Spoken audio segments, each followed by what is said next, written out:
Hoje você vai se tornar um discípulo de Jesus. O que teu vizinho te falou? Que você vai se tornar um discípulo de Jesus. E para nos tornarmos um discípulo de Jesus, querido, a primeira coisa que Jesus fez, ele chamou a atenção desse jovem rico em três coisas importantes. E eu gostaria de compartilhar com vocês. Três coisas muito importantes. Jesus falou no versículo 21. Atente comigo, por favor, e leia. Versículo 21 diz assim: disse Jesus: se queres ser perfeito, vai, vende os teus bens, dá aos pobres e terá um tesouro no céu. Depois vem e me segue. A primeira coisa que me chama a atenção naquilo que Jesus fala, vocês estão aqui, gente? Ei. A primeira coisa que me chama a atenção nesse versículo 21 é quando Jesus diz assim: vai. Vira para o seu vizinho e diga: Jesus disse vai. Amém? Quando o Senhor disse vai, o Senhor está nos ensinando a ter um posicionamento das circunstâncias. Vire para o seu vizinho e diga assim: quando o Senhor diz vai, o Senhor estava dizendo para aquele jovem rico, para ele tomar um posicionamento diante das circunstâncias. Um posicionamento diante de quê? Das circunstâncias. Deixe marcado aí comigo e vá para Lucas. Lucas capítulo 17. Lucas capítulo 17. A partir do verso 11. Leia comigo. Lucas capítulo 17, a partir do versículo 11. Quem achou, diga amém. Atente seus ouvidos, diz assim: de caminho para Jerusalém, passava Jesus pelo meio de Samaria, da Galileia. Ao entrar numa aldeia, saíram-lhe ao encontro 10 leprosos. Quantos leprosos? Quantos? Vou perguntar enquanto toda a igreja não responder. Quantos leprosos? 10 leprosos que ficavam de longe e lhe gritavam dizendo: mestre, compadece-te de nós. E ao vê-lo disse Jesus: ide e mostrai-vos ao sacerdote. Aconteceu que indo eles foram purificados.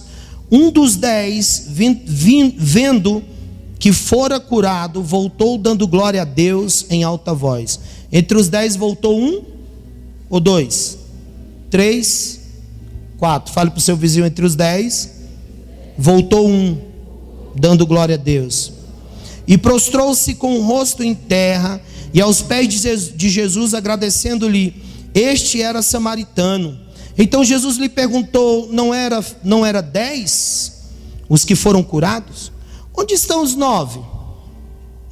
Não houve porventura quem voltasse para dar glória a Deus, senão este estrangeiro? E disse-lhe Jesus: levanta-te e vai, a tua fé ela te salvou.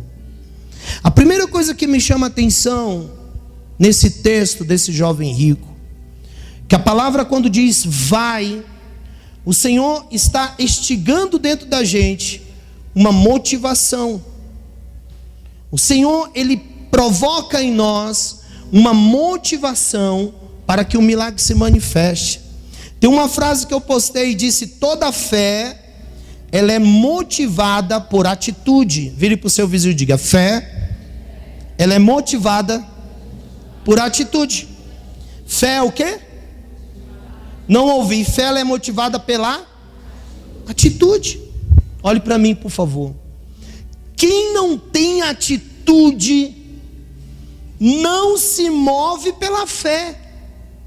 Vocês estão entendendo, sim ou não? Jesus estava provocando na vida daquele jovem uma motivação. A vontade de Jesus é que eu e você sejamos motivados por uma palavra de Jesus. E a palavra de Jesus foi dizer para esse jovem: vá. Muitas vezes nós nos deparamos, querido, com muitas pessoas que estão mortas espiritual. Elas não têm ação, elas não têm motivação, elas não têm vontade, elas não têm desejo. E o pior de tudo, que quem convive com ela, ou quem convive com ele, se não se levantar em uma motivação, morre junto com ele. Você já viu frases que dizem assim: enquanto o meu marido não se posicionar, eu não vou ter nenhum posicionamento, porque ele é cabeça. Porque é ele que tem que se posicionar, não é eu. E aí eu viro para essas pessoas e digo assim: então você vai morrer junto com ele? A motivação, querido, ela ressuscita dentro da gente uma fé. Quando você pega o teu envelope para ofertar, quando você vem aqui à frente, você está tendo uma motivação, você está tendo uma ação. A vontade de Cristo é que você e eu tenhamos uma motivação. A primeira palavra que Jesus lançou sobre a vida daquele jovem, ele disse: vá. Muitas pessoas não vivem pela fé, muitas pessoas elas não conquistam pela fé, porque elas não têm uma ação. Sabe? A Bíblia diz que a fé, ela é a certeza das coisas que se espera, convicção de fatos que não se vê. Vocês estão aqui? Existia um cego, querido, em Jericó, que a Bíblia diz que ele soube da fama de Jesus e ele passou a clamar, ao ponto dos discípulos de Jesus chegar até ele e mandar ele calar a boca. Mas quando ele soube da fama de Jesus, ele passou a clamar. O clamor dele foi uma ação, e essa ação daquele homem que estava mendigo, cego e sujo, que a Bíblia diz que ele tinha uma capa, estava movendo dentro dele uma fé. Crente que não tem ação na hora do louvor, ele não motiva a fé. Crente que chega na igreja, senta e vê tudo acontecer, e ele não tem nenhum tipo de ação, ele está morto espiritualmente. Este jovem, querido, além dele estar morto espiritualmente, Jesus queria provocar nele uma ação. Ei, vocês estão aqui? Não adianta você ter vergonha de vir na frente, não adianta você ter vergonha de levantar a mão, não adianta você ter vergonha disso, daquilo na frente do Senhor. Se você não tiver ação, não tem milagre.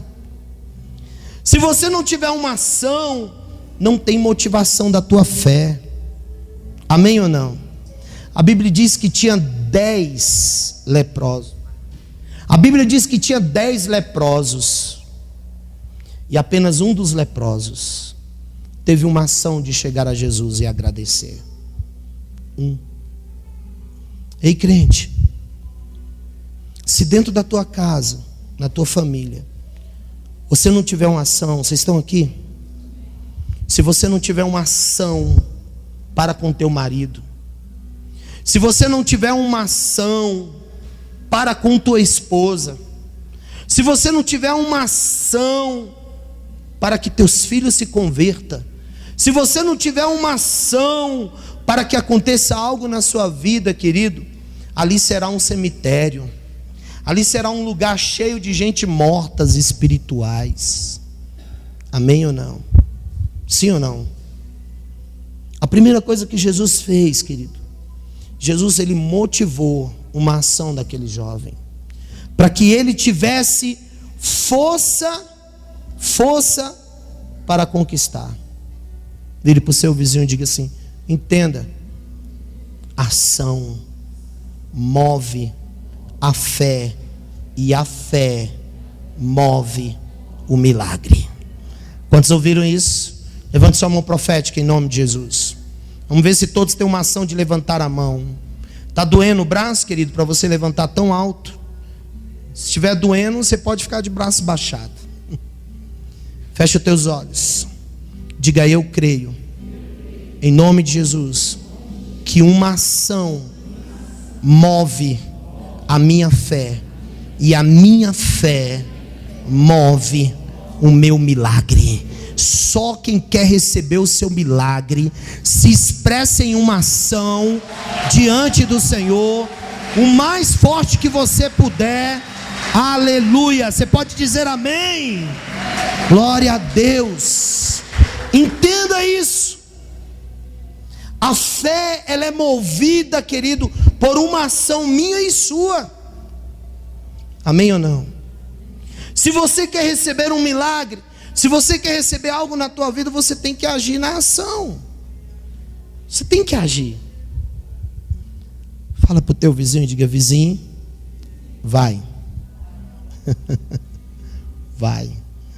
A mulher do fluxo de sangue, ela sabia que Jesus estava por ali, desenganada dos médicos. Olhe para mim, por favor. Ela estava desenganada dos médicos, e desenganada pelos médicos, ela sabia que Jesus estava ali. E a Bíblia diz que ela saiu rompendo no meio da multidão. Sabe por que ela saiu rompendo no meio da multidão? Porque ela teve uma ação. E a ação dela sair de casa e de encontro a Jesus provocou nela uma fé. E a fé dela, quando tocou na orla de Jesus, ela recebeu o seu milagre. Vocês ouviram isso? Ei, gente, vocês estão aqui? Crente que não tem ação não tem milagre. Homens e mulheres que não agem não tem milagre. Ei, crente, não pense que o anjo vai chegar na sua casa e vai pegar o teu marido e vai dizer assim: vamos embora para a igreja, porque isso não vai acontecer. Não pense que o anjo vai entrar na tua casa e vai pegar o teu marido, ou pegar a tua esposa e vai dizer: vamos para a igreja, porque não vai acontecer. Melhor, não pense que o anjo vai até ao encontro dos teus discípulos e vai dizer: vamos para a igreja, porque não vai acontecer. Nós precisamos ter uma ação. Jesus disse: vai. Quando Jesus falou para ele: vai, Jesus esperou uma ação para que o milagre acontecesse. Todos que receberam um milagre, e quando Jesus abriu a boca e falou: a tua fé te curou, Jesus estava decretando o milagre que a pessoa recebeu por uma ação. Amém, queridos? Muitos hoje não vêm para o tabernáculo porque ficou longe. Ficou longe. É muito longe. Eu só vou se for de carro, né? Se alguém for me pegar, eu vou para a igreja. Quem não for te pegar, você não vai para a igreja, porque ficou longe. Tem pessoas que têm uma igreja do lado da sua casa e não vai, porque não tem uma ação. Levanta a tua mão direita, em nome de Jesus. Fecha os teus olhos. Eu quero determinar sobre a tua vida essa noite, na autoridade do nome de Jesus, que por essa palavra você vai ter uma ação, e ela vai mover a tua fé, e a tua fé vai trazer a existência do teu milagre. Eu estou determinando, eu acho que vocês não entenderam o que eu falei. Eu estou dizendo que o Espírito de Deus, através dessa palavra, Ele está movendo dentro do teu coração, para que você tenha uma ação, para mover a tua fé, e que através da tua fé, você, hoje, não é amanhã, é agora, você vai receber o teu milagre. Quantos podem dizer amém? Glória a Deus. Aleluia. Ei, crente, sabe por que tem gente que sobe monte, desce monte, vive de jejum, vive em consagração?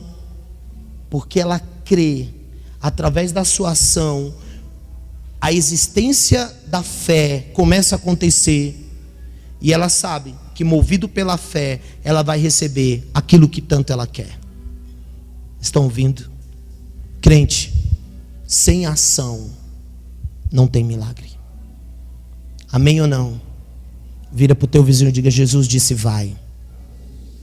E você precisa ir, movido por uma ação, para que a fé se manifeste, em nome de Jesus. Amém? Eu acho interessante, vem na minha cabeça agora, quando Jesus estava caminhando sobre as águas e foi ter um encontro com os seus discípulos, Pedro falou: Senhor, és tu? Eu disse: sim, és eu, sou eu. Então se for o Senhor, eu quero ter contigo. E Jesus fala assim: vem. Jesus não foi até lá e segurou na mão de Pedro, falou assim: vamos, bora, bora, bora. Jesus fala: vem. Tem gente que não tem ação.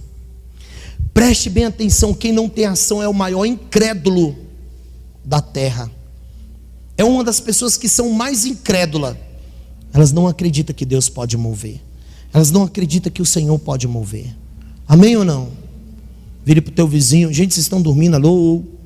Vire para o seu vizinho e diga: ação move a fé, e a fé traz a existência do milagre. Amém ou não? Segunda coisa, Jesus disse assim, ele disse claramente, vamos voltar lá para o capítulo 19, versículo 21, a segunda coisa ele diz: vende teus bens, dá aos pobres, e terá um tesouro aonde? No céu. O Senhor quer que a gente seja pobre, sim ou não? Sim ou não? Sim ou não? Não. Muitas pessoas elas interpretam riquezas. Muitas pessoas elas interpretam prosperidade com muito dinheiro no bolso. Sabia disso? Existem pessoas que têm dinheiro e não têm paz. A Bíblia diz que quando Jesus olhou para Jerusalém, ele chorou porque ele não via paz no coração das pessoas. Vocês estão aqui? No versículo 23 e versículo 24, leia comigo. Diz assim: disse então Jesus aos seus discípulos: em verdade vos digo que é mais fácil entrar um rico no reino dos céus. Disse Jesus aos seus discípulos: em verdade vos digo que é difícil entrar um rico no reino do céu. E outra vez vos digo que é mais fácil passar um camelo pelo fundo de uma agulha do que entrar um rico no reino de Deus. Hoje em dia nós nos deparamos, querido, com muitas pessoas que sonham em ser rico, mas elas sonham em ser rico no dinheiro. Todas as pessoas que têm dinheiro e que ganham muito dinheiro, se ela não tiver Jesus no coração, ela se corrompe. Quer ver um exemplo? Você que é empresário, se hoje você tivesse que trabalhar para ganhar um bom dinheiro, você estaria aqui? Não. Eu tenho certeza que não. Sabe por quê? Porque os empresários, quanto mais ganham, mais eles querem. Empresários que não têm Deus. Se hoje no domingo, que é o dia de celebração, para você ter uma semana abençoada, se hoje você tivesse que ganhar um bom dinheiro, você não estaria aqui. Um domingo só. Sabe por quê? Porque coloca o coração no dinheiro. Muitos querem a vida eterna. Muitos querem ir para o céu, mas não querem se desprender das coisas materiais. Não quer se desprender das coisas materiais. Tem pessoas que só olham para a vida financeira, só olham para as coisas materiais. Este jovem estava com o coração preso naquilo que ele tinha. Vocês estão aqui, gente? Quando Jesus disse para ele: vai, vende tudo que tu tem e dá aos pobres, Jesus não estava chamando ele para ser pobre. Jesus estava chamando ele para que ele conhecesse o que era verdadeiramente a prosperidade. Em Mateus capítulo 6, versículo 22, diz: ninguém pode servir a dois senhores, porque se você serve a dois senhores, um dia um se dedicará a um e outro se dedicará a outro dia.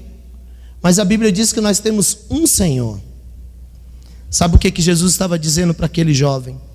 Para ele desprender o coração dele das coisas materiais. Gente, hoje nós nos deparamos com uma geração de pessoas materialistas.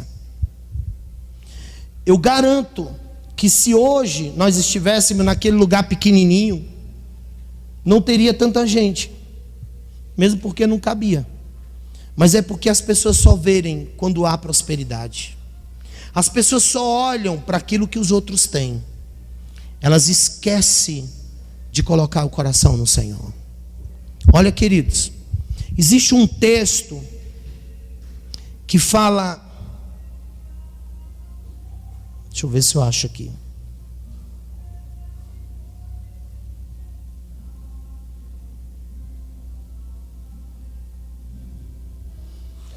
Mateus 6, 22, o mesmo texto. Se você puder abrir, abra comigo, em nome de Jesus.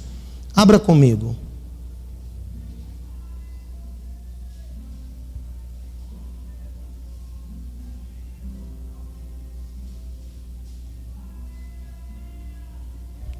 Mateus capítulo 6, versículo 22. Leia comigo. Olha o que diz. Acharam? Olha o que diz. Ninguém pode servir a dois senhores, porque ou há de odiar um e amar o outro, ou se dedicará a um e desprezará o outro. Não podeis servir a Deus e ao quê? E ao quê? E ao quê? Não tem na sua Bíblia? Não podemos servir a Deus e a mamon, ou dinheiro.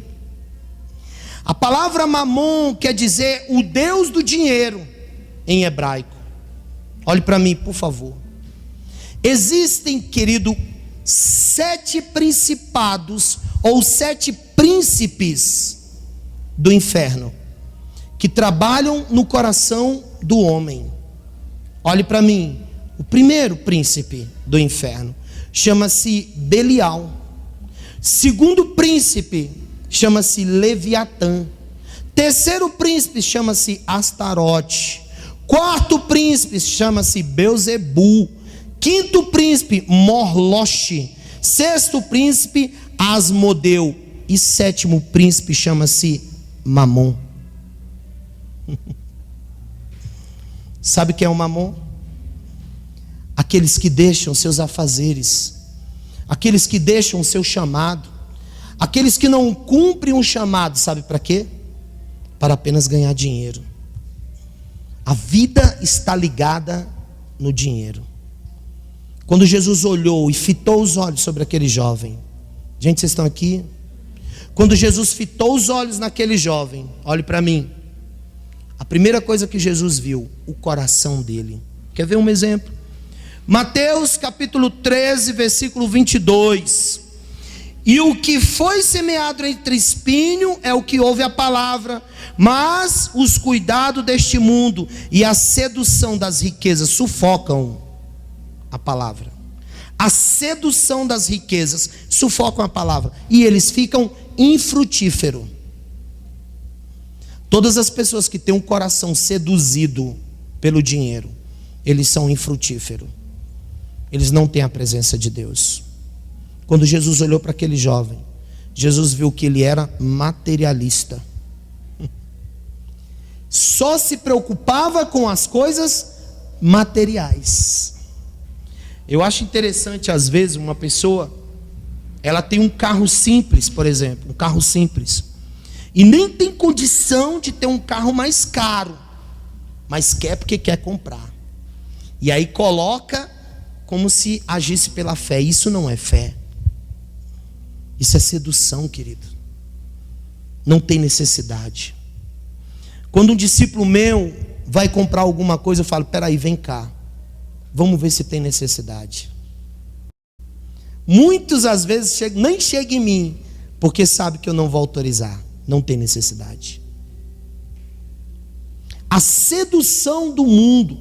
A palavra de Deus, ela fala também em Mateus capítulo 6, versículo 19 a 21, diz: não ajunteis tesouro na terra, onde a traça e a ferrugem corrói, e onde os ladrões minam e roubam, mas ajuntai tesouro no céu, onde nem traça e nem ferrugem consomem, e onde os ladrões não minam e nem roubam, porque onde estiver o vosso tesouro, aí está o teu coração.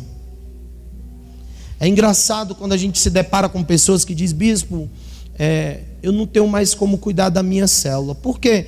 Por causa do meu trabalho. Mas você trabalha por conta própria? Sim, mas é porque não dá. É porque não dá. Muitas pessoas, elas são seduzidas pelo dinheiro. Crente, a Bíblia diz que nós temos que ser próspero, mas a nossa prosperidade, ela não começa com o bolso cheio. A nossa prosperidade, ela começa com a paz aqui dentro. Está bem com o Senhor. Amém? A Bíblia diz que o justo vive pela fé.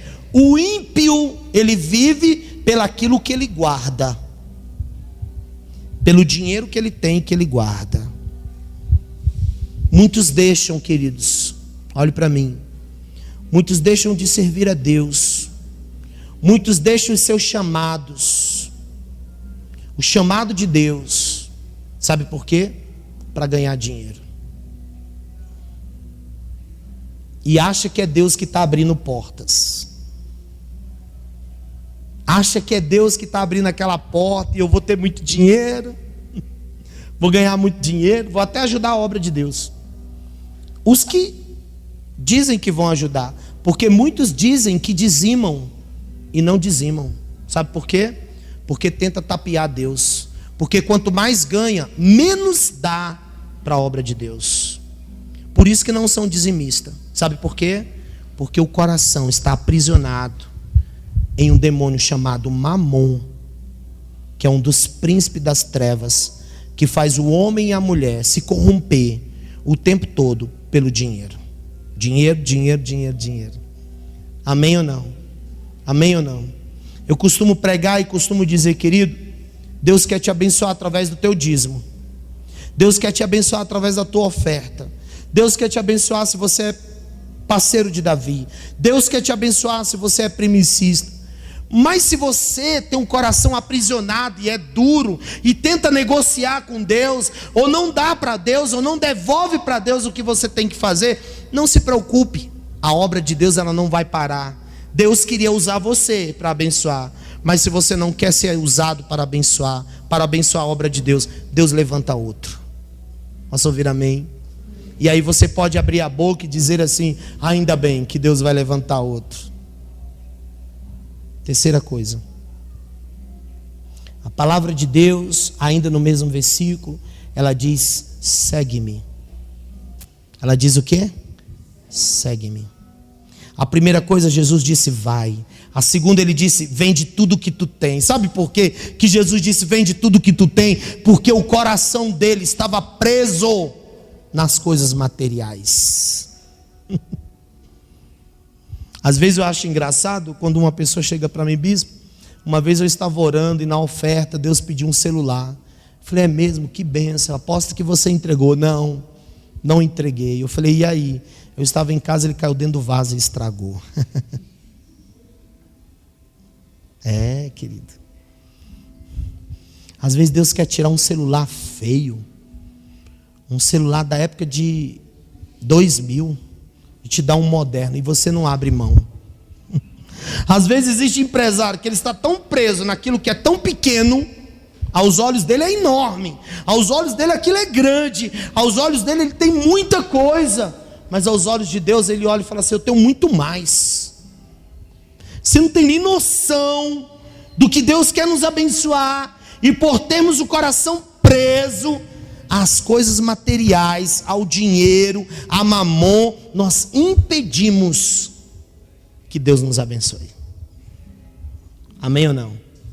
Jesus se deparou com aquele jovem, a primeira coisa que ele viu no coração dele era um coração que estava preso às coisas materiais.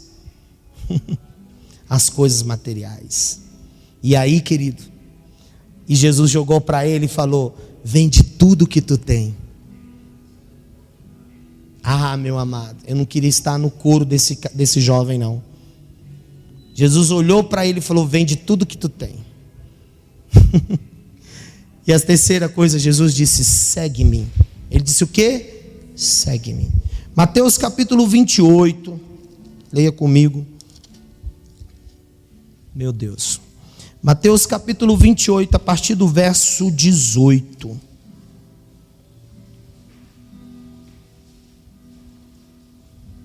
Mateus 28, 18.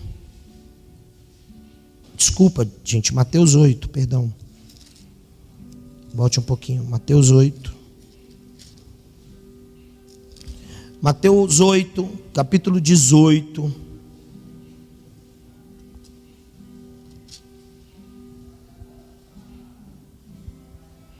Quem achou, diga amém. Achou? Mateus 8, capítulo 18 diz: vendo Jesus muita gente, ele viu o quê? Muita gente ao seu redor.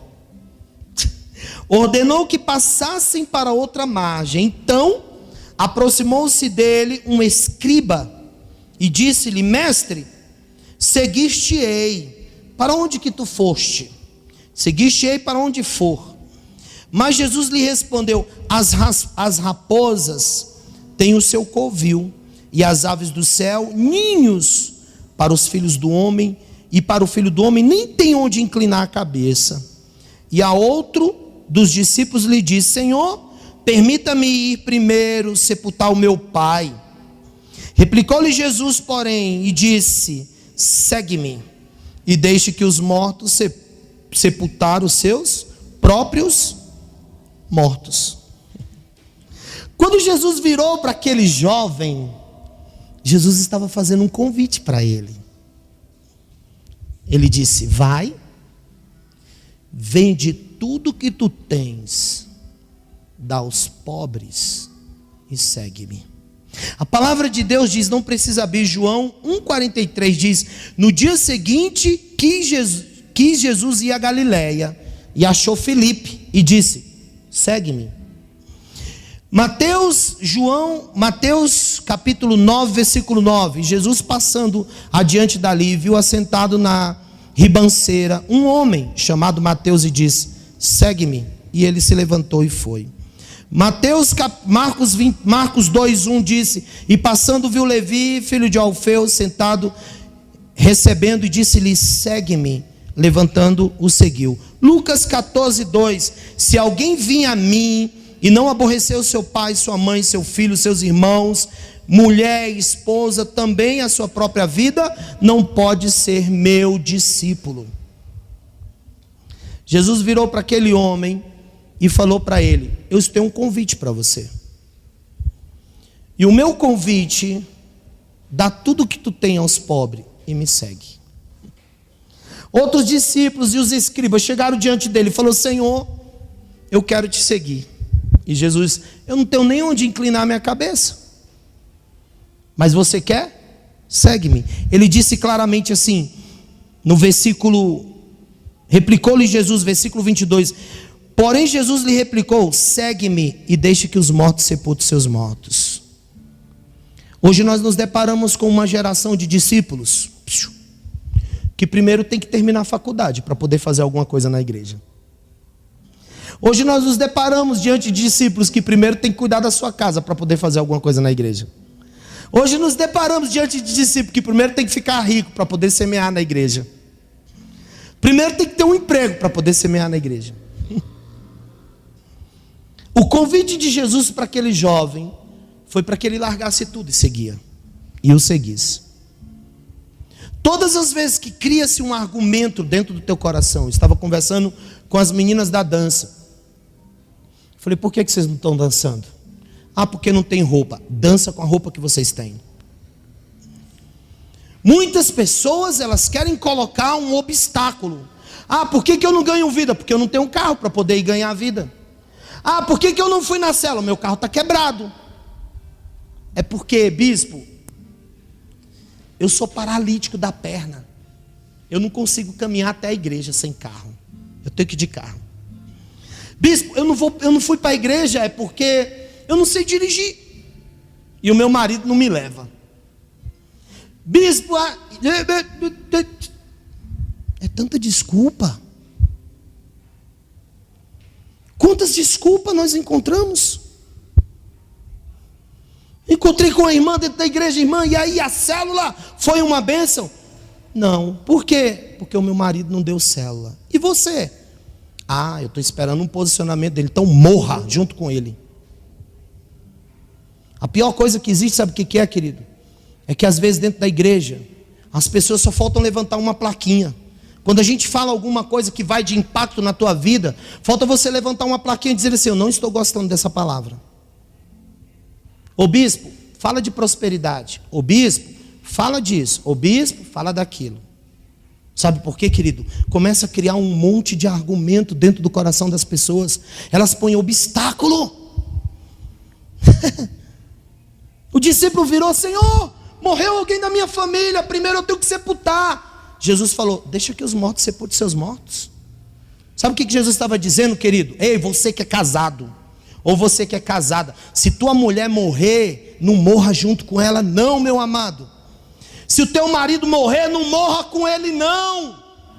Jesus está dizendo para que nós nos levantemos, para que nós seguimos, porque a salvação é individual.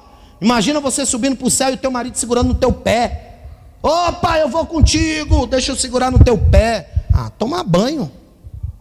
A salvação é individual.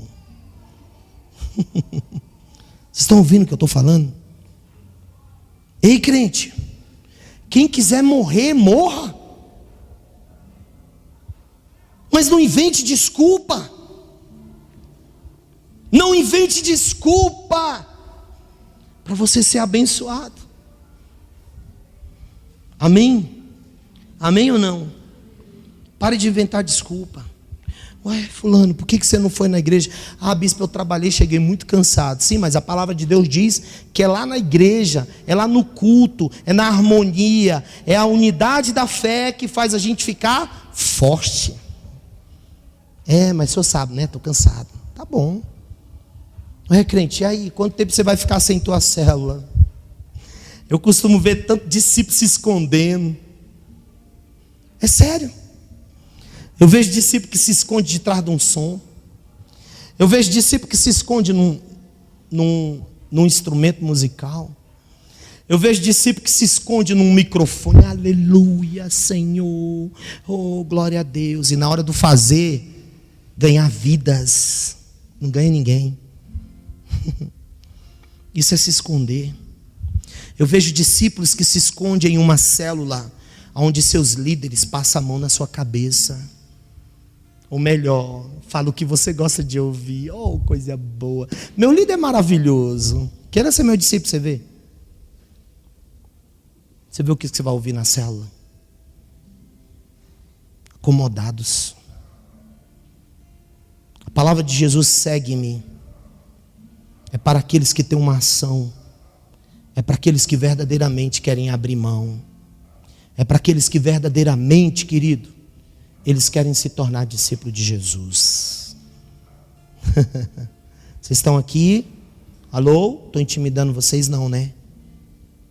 Graças a Deus. Quanto tempo você vai querer viver com desculpa? Quanto tempo você vai levantar a mão e vai dizer: Senhor, eis-me aqui. As músicas, muitas vezes você canta mentira. Eis-me aqui. Por favor, anota. Eis-me aqui, outra vez, diante de ti, abro meu coração, meu clamor, tu escuta e fazes cair as barreiras em mim. Às vezes você canta mentira, sabia? porque você ouve o que você ouve e você não muda as suas atitudes. Quantas e quantas vezes você ouviu sobre dízimo? E eu acho incrível como é que tem gente que não segue o que tem que ser feito. Quantas e quantas vezes você tem um ministério a executar e você está esperando o quê? Olhe para mim. Às vezes eu até brinquei com o Rubens, ainda bem que ele está ali. Não ia. Eu falei assim: eu espero que quando a Maiara tiver neném, você não fique de resguardo, né? É porque é assim: se o marido sente uma dor de cabeça, a mulher, ai, meu marido estava com dor de cabeça.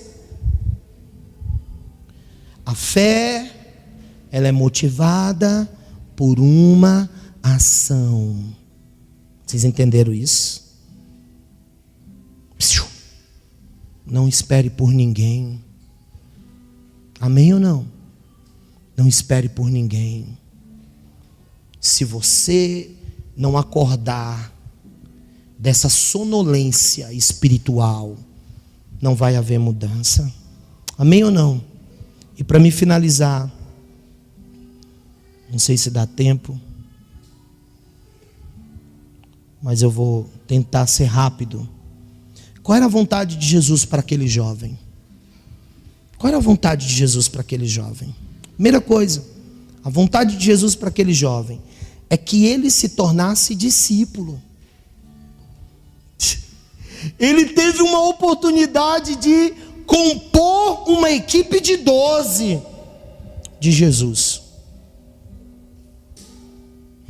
E eu acho interessante quando eu pego um camarada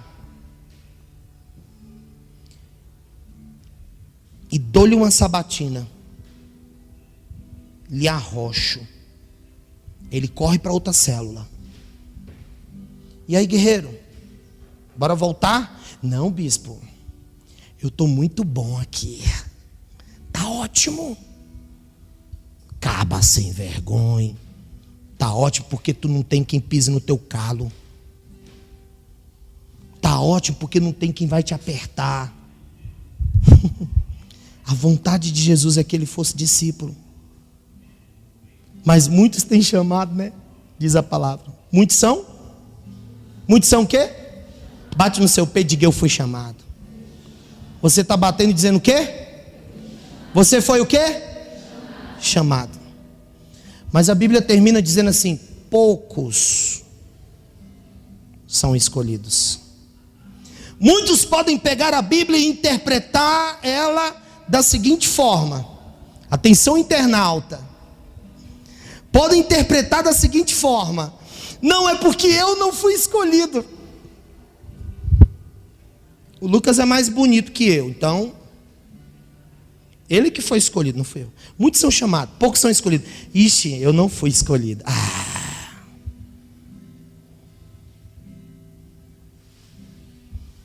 Muitos são chamados, e os escolhidos são aqueles que têm uma ação. Amém ou não?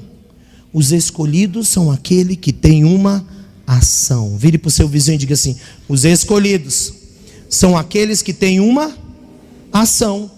Mateus 25:31 diz: e quando o Filho do Homem vier em sua glória, e todos os santos e anjos com ele, então se assentará no trono da sua glória. Vire para o seu vizinho e diga assim: você foi chamado para ser discípulo. Você foi chamado para ser o quê? Jesus queria que aquele jovem fosse o quê? Discípulo. Segundo, já estou terminando. Versículo 29, 26, lá do capítulo 19, verso 16, versículo 26 diz: Jesus, fitando nele o olhar, disse-lhe: isto é possível aos homens, mas para Deus tudo é possível. Então lhe falou Pedro: eis que nós tudo deixamos e te seguimos. O que será, pois, de nós? Versículo 28, Jesus lhe respondeu. Olha, escute o que Jesus falou. Pedro disse: deixamos tudo, Senhor, e te seguimos. Olha o que diz Jesus. Jesus lhe respondeu: em verdade vos digo, que vós o que seguiste, quando na regeneração do Filho do Homem se assentará no trono da sua glória. Também vos assentareis em 12 tronos, para julgar as 12 tribos. Segunda coisa, querido, aquele que verdadeiramente se torna discípulo de Jesus, voltará com ele sobre o trono de glória.